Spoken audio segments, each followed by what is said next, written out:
Hey basketball coaches and basketball players, in today's video I'm going to go over the different lines, areas of the court, and terminology that you may hear on the basketball court. Let's get down to the clipboard. Let's check out what these lines and areas of the court really mean. Okay, so number one, obviously this is the sideline, this is the baseline, and that's also the sideline, that's the baseline. Okay, get that out of the way, very simple.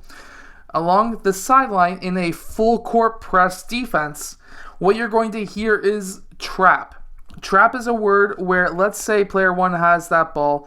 Player one, blue, has forced that player towards the sideline. Now, some coaches are okay with players on their team trapping a player along the sideline, anywhere along the sideline, because they're trying to rush the offense. It's a great strategy to use. It's not mine, but it is a fantastic strategy to use. Now, what my strategy is what I call a trap, is when you actually trap the ball at the half court line on either side. It doesn't matter. And what I mean by that is, let's say we were able to reverse that ball back to player three or wherever he was, whatever, right? Player one goes and defends him. These players now get wide. We pass the ball over to player two, red. Okay, we're just at this point moving defensive players around.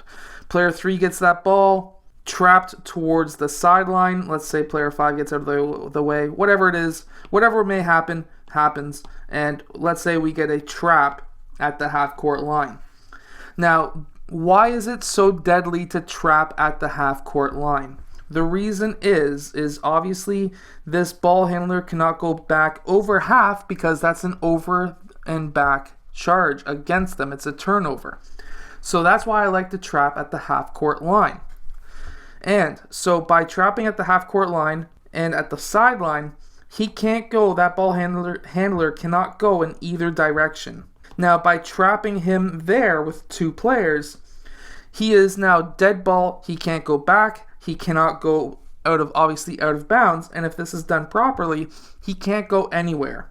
Now, you would then have these three players spread out in a very similar 2-3 style type zone, because now we would have player 5 cutting off the long pass if they would to try to pass over to player 4 in this case. Player 4 blue would then be cutting off anything in the mid area, and then we would have player 2 cutting off any reverse passes so that they could get the ball back over towards the other side. So, trapping at the sideline is a very important term to know. Trapping at the half-court line is another very important term to know in basketball. Next is three-quarter and half-court zones. So three-quarters is the opponent's free throw line. Full-court presses are when you're pressing right up towards their baseline. And at that point, you would be trying to trap them along the baseline sometimes, and then also trying to trap them along the sidelines and at half-court. In a half-court zone, this would be similar to something like a half-court zone. This would be a 2-2-1 half-court zone. And what you would see here is these two players are closing the middle, trying to force the ball handler towards the sideline. Again, what you want to try to do on defense is trap along the sidelines if you're doing any kind of press defense. Now, on the offensive side, if your coach is like me and he sees a volleyball court, you may hear on the offensive side, hey, keep that ball inside of the volleyball court.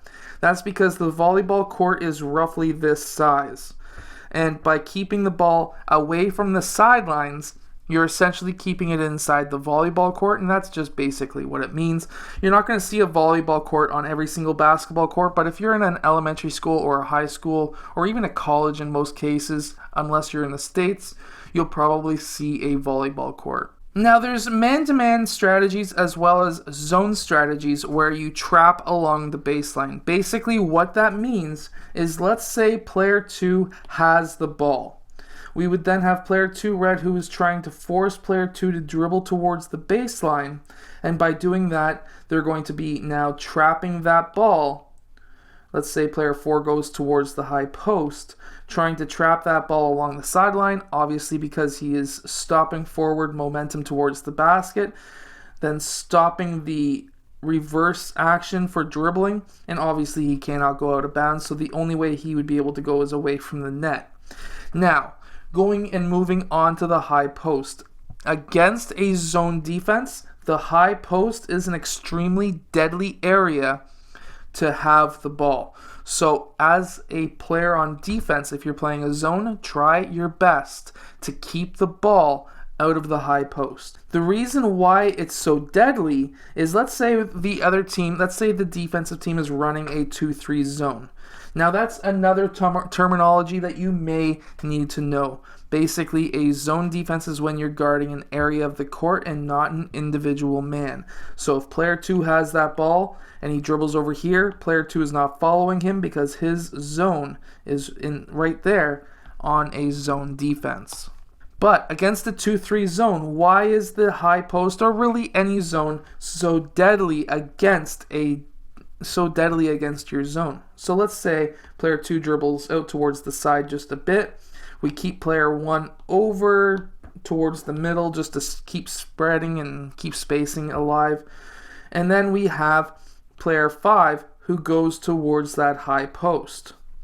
Well, we're going to pass that ball into him, and because that's player 5 red's area, he is now going to, if you can pass fast enough on the offense, you can do a quick tic-tac-toe play where you can pass to player 5 and then back down to player 4, and because player 4 was playing on the outside of player 4 blue, player 4 blue has an easy layup. Or get the ball into player 5, player 4 blue is able to then post up player 4 red, keeping him on the outside away from the net, and now you have an easy layup. And then if player 3 came down, which he probably would have, his zone is roughly about there. Now, if you get the ball into player 4, and player 3 says, well, I'm just going to go down and try and trap, because that would be trying to keep that ball away from the rim, we will now have a weak side player coming down, pass over to him, easy basket. This is why the high post is so deadly. It allows other players to score into the low post by bringing up the baseline defender, which is player 5. I hope that this breakdown helps you as a basketball player and basketball coach. If it has, hit that like button and subscribe, and I'll see you guys in my next video.